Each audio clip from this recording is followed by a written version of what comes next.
This channel does not promote any violent, harmful, or illegal activities. All content provided by this channel is meant for an educational purpose only. তথ্যগত অসঙ্গতির সংখ্যা বাড়ার কারণেই বাড়ছে অশান্তি একথা স্বীকার করে নিলেন নির্বাচন কমিশনের বিশেষ পর্যবেক্ষক সুব্রত গুপ্ত। যদিও সময়ই বাংলায় এসআইআর শেষ করা যাবে এমনটাই দাবি করেছেন সুব্রত গুপ্ত।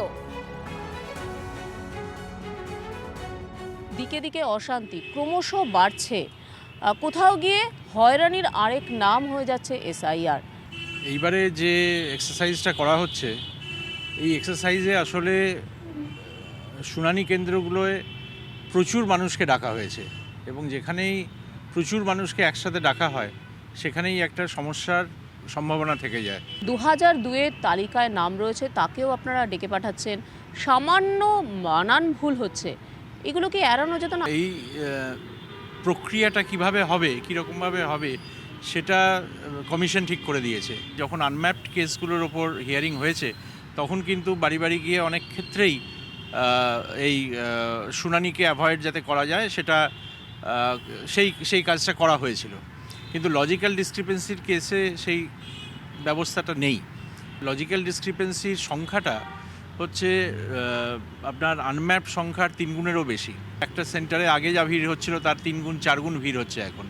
সেটা একটা বড় সমস্যা, এটা তো নিশ্চয়ই। আর আমাদের এখানে এই সমস্যাটা হওয়ার আরেকটা কারণ হচ্ছে ইলেকশন সম্পূর্ণ করতে হবে এপ্রিলের মধ্যে, এবং তার ফলে তার মানে হচ্ছে যে আমাদের রোল ফাইনালাইজ করতে হবে তার আগে, অর্থাৎ শুনানির দিনটা অনেক কমে এসছে। কমে আসার ফলে সংখ্যাটা মানে শুনানি কেন্দ্রে সংখ্যাটা অনেক বেশি হয়ে গেছে। মুখ্যমন্ত্রী ঠিক এই কথাটাই বলছিলেন, তিনি আশঙ্কা করছেন 2 কোটিরও বেশি মানুষের নাম বাদ দিতে পারেন কমিশন। কোনো পরিকল্পনা রয়েছে? প্রথম কথা হচ্ছে 2 কোটি তো হওয়ার কোনো রকম সম্ভাবনাই নেই। তার কারণ হচ্ছে যে নোটিশ হয়েছে 32 লক্ষ আনম্যাপড, আর মোটামুটি 1 কোটির কাছাকাছি লজিক্যাল ডিসক্রিপেন্সি। প্রচুর লজিক্যাল ডিসক্রিপেন্সির কেস আছে, প্রায় 50 লক্ষর কাছাকাছি, যেখানে নামের বিভ্রাট হয়েছে কোনো না কোনো। বাবা ব্যানার্জি, ছেলে বন্দ্যোপাধ্যায় লেখেন, বাবা দে লেখেন DY, ছেলে লেখে DE। এখন এটা তো কোনো কম্পিউটারই ঠিক করতে পারবে না, ম্যাচ করতে পারবে না। না, শুনানিতেই তো ডাকা হয়েছে 1,40 লাখের কাছাকাছি। সুতরাং যদি আমি ধরেও নিই যে সবাই এর মধ্যে থেকে বাদ যাবে, তাহলে তো তাও 2 কোটি হয় না। সুতরাং 2 কোটির প্রশ্ন নয়, প্রশ্নটা হচ্ছে যে এই 32 লক্ষর মধ্যে যারা আনম্যাপড ছিলেন তারা কতজন ম্যাপড হতে পেরেছেন, অর্থাৎ তাদের 2002-এর সাথে কোনো না কোনো সম্পর্ক বের করতে পেরেছেন, অথবা তারা ওই 13টা বা এখন 14টা যে নথি, সেই নথি তারা দিয়ে তাদের এটা প্রমাণ দিতে পেরেছেন কিনা। মুখ্যমন্ত্রী আরেকটা অভিযোগ করছেন যে এখনো পর্যন্ত 110 জন মারা গেছেন, কেন নির্বাচন কমিশনের বিরুদ্ধে কেস হবে না? শুনানির সাথে যোগ এস্টাবলিশ করা খুবই ডিফিকাল্ট, যে এটা শুনানির জন্যই তিনি মারা গেছেন, এমনিতেও মারা যেতেন কিনা বা অন্য কোনো কারণে মারা যেতেন কিনা, এটা তো এখান থেকে বলা সম্ভব নয়। মানে আমাদের পক্ষে, আমরা তো কোনো এরকম রিপোর্ট কোনো জেলা শাসকের কাছ থেকেই পাইনি এখনও, কিন্তু যদি পাই তাহলে ডেফিনেটলি আমরা ইলেকশন কমিশনের সাথে টেক আপ করবো। একটা কথা বলা হচ্ছে যে এসআইআর আসলে সংখ্যালঘুদের যে নাগরিকত্ব সেটা খর্ব করার একটা প্রয়াস। ধর্মের ভিত্তিতে নোটিশ দেওয়া হয়েছে, এটা একেবারেই সত্য নয়। তার কারণ হচ্ছে যে ইলেকট্রাল রোলে কোথাও ধর্মের কোনো ইন্ডিকেশনই নেই। সুতরাং সেটা বেছে বেছে নোটিশ দেওয়া সেটা সম্ভব নয়, কারণ এটা একটা অটোমেটিক সিস্টেম।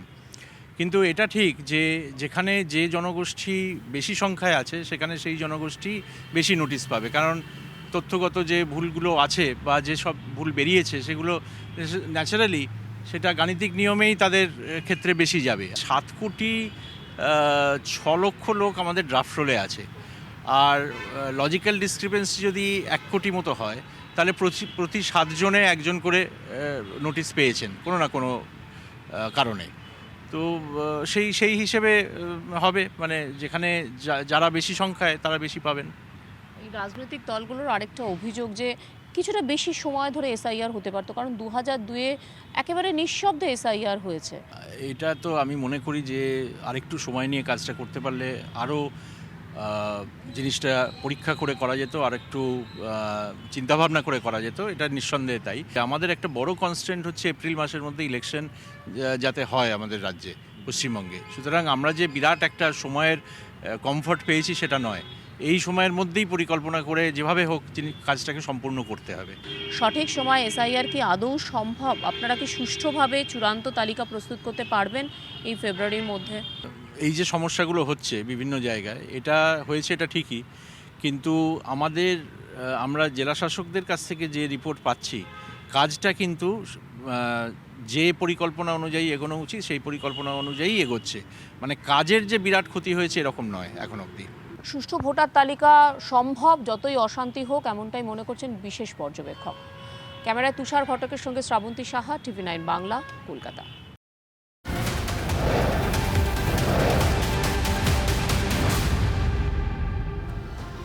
আজ 23শে জানুয়ারি নেতাজি সুভাষচন্দ্র বসুর জন্মদিবসে নাম না করে কেন্দ্রকে আক্রমণ, বিজেপিকে আক্রমণ মমতা বন্দ্যোপাধ্যায়। তিনি দিল্লিকে চক্রান্ত নগরী বলেছেন। বাংলার বিরুদ্ধে চক্রান্তের প্রতিবাদে আবারও দিল্লি চলো ডাক মমতা বন্দ্যোপাধ্যায়। আমরা লক্ষ্য রাখছি ভারতবর্ষের ইতিহাসকে গুলিয়ে দেওয়ার চেষ্টা হচ্ছে,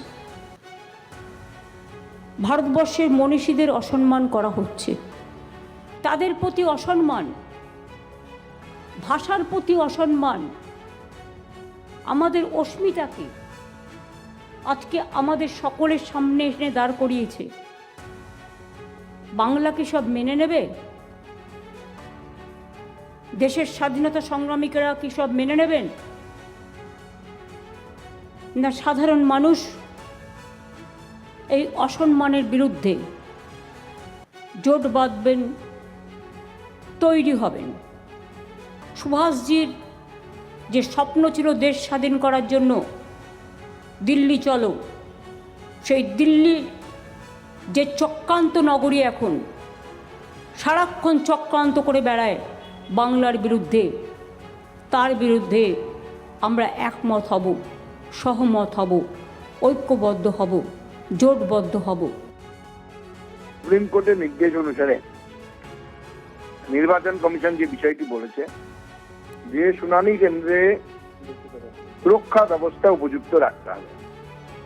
যদি না হয় তাহলে শুনানি বন্ধ হয়ে যাবে, আর শুনানি যদি বন্ধ হয়ে যায় তাহলে পরে ভোট হবে না।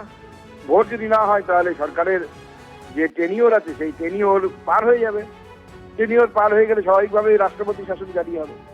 তৃণমূল কংগ্রেস প্ল্যানিং করছে তারা যে কোনোভাবে একটা অরাজক পরিস্থিতি তৈরি করে রাজ্যে রাষ্ট্রপতি শাসন জারি করা এবং তার সিম্প্যাথি নিয়ে ভোটে যাওয়া। এই প্ল্যানিং তৃণমূল কংগ্রেস চলছে।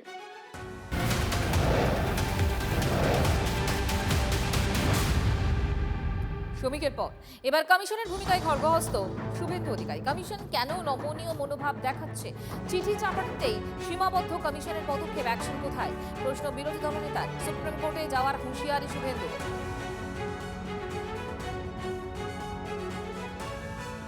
ইলেকশন কমিশনকে তো আর্টিকেল 3 to 4 এ বাবা সাহেব আম্বেদকর পুরো পাওয়ার দিয়ে গেছে।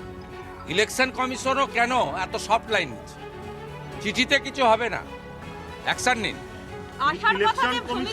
অ্যাকশন নিন, নইলে আমরা ভোটাররা করলে এবারে সুপ্রিম কোর্টে যাব।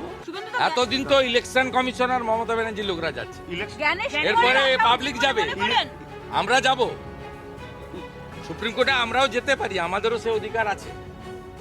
ইলেকশন কমিশন শুধু চিঠি চাপাটি করে কিছু হবে না, আপনাদের সব পাওয়ার দিয়ে গেছে, সমস্ত ক্ষমতা দিয়ে গেছে। আপনি চাইলে আর্মি নামাতে পারেন, কাউকে জিজ্ঞেস করার দরকার হবে না। তা আপনারা সেটা শুধু চিঠিপত্রে সীমাবদ্ধ রেখেছেন। Bengal people wants action, don't want ভাষণ।